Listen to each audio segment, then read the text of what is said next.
Monday, 1st of January, 2024.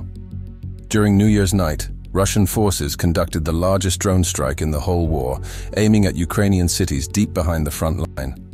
Odessa, Dnipro, Kharkiv, Zaporizhzhia, and Lviv were among the main targets. Out of 90 launched drones, 87 were shot down. Terrorizing civilians on memorable dates is a strategy commonly used by Russian commanders. The most significant attacks of this war happened during large national holidays, proving the inhumane nature of the Russian Federation. Tuesday, 2nd of January, 2024. Ukrainian forces managed for the first time to eliminate a brand new Russian artillery reconnaissance complex, 1K-148 Yastreb AV. It has a phased array radar system that automatically tracks the trajectory of shells fired by enemy artillery, determining the exact coordinates of positions.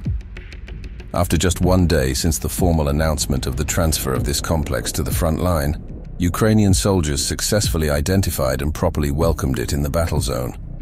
As for the frontline development, Ukrainian forces continue to hold whatever territory they have left in their Tokmak bridgehead. For several days, the advanced units of the 76th Air Assault Division and the 136th Brigade advanced west of the Robotyne from the side of the village of Kopani. It is likely that in the near future, the enemy will continue attacking from the western direction towards Robotyne, as well as attempting to break through to the road that connects this village with Novodanilivka. Wednesday, 3rd of January, 2024. In the Avdiivka sector, Russian forces continued their attempts to capture the city. The most likely direction of Russian attacks will come from the northern side, aimed towards capturing the industrial plant. It is the last Ukrainian defensive stronghold in that area that does not allow Russian soldiers to progress further in their flank. However, the Russian command remains in the process of deciding the operational strategy, with the majority of divisions remaining stationary, awaiting reinforcements. Thursday, 4th of January, 2024. In the Dnipro direction, the enemy command was regrouping its forces and assets in the tactical zone due to the need to correct shortcomings in combat command and interaction between tactical groups operating against the Ukrainian bridgehead in the Kharkiv area. There are numerous reports of Russian groups firing at each other or blowing up on landmines because of poor coordination. Despite at first glance having more than enough resources to eliminate the Ukrainian bridgehead, Russia has not been able to do so, failing countless offensive efforts.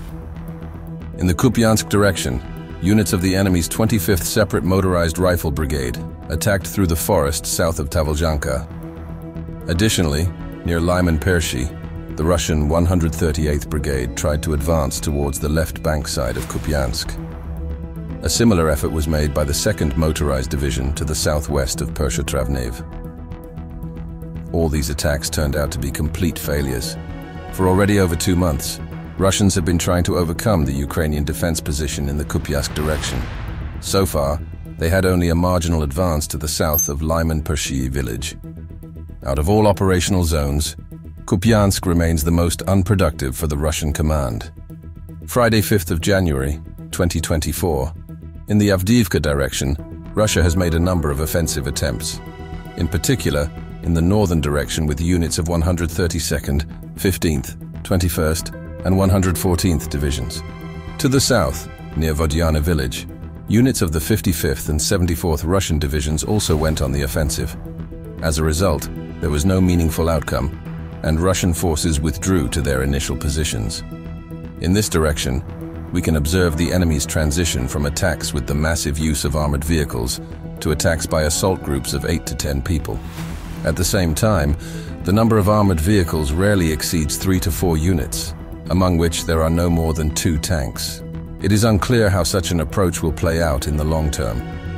So far, we can observe that it does not increase the pace of advance for Russian divisions, but rather slows it down.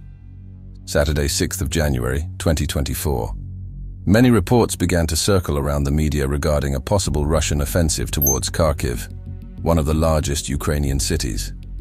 As of Saturday, the Russian grouping in that area of Belgorod consisted of the 47th Tank and 1009th Infantry Divisions, together with a number of artillery and anti-aircraft units. The number of personnel did not exceed 12,000.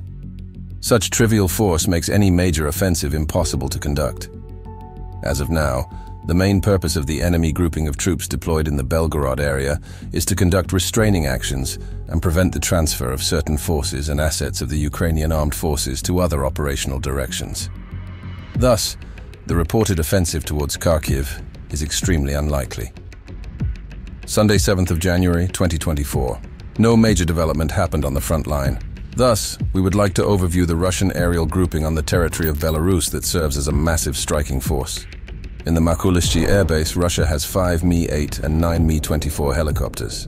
In the Lida airbase, there are 10 Su-25 jets, while in the Baranovichi airbase it is reported that the Russian command holds 7 Su-30 and 8 MiG-29 fighter jets.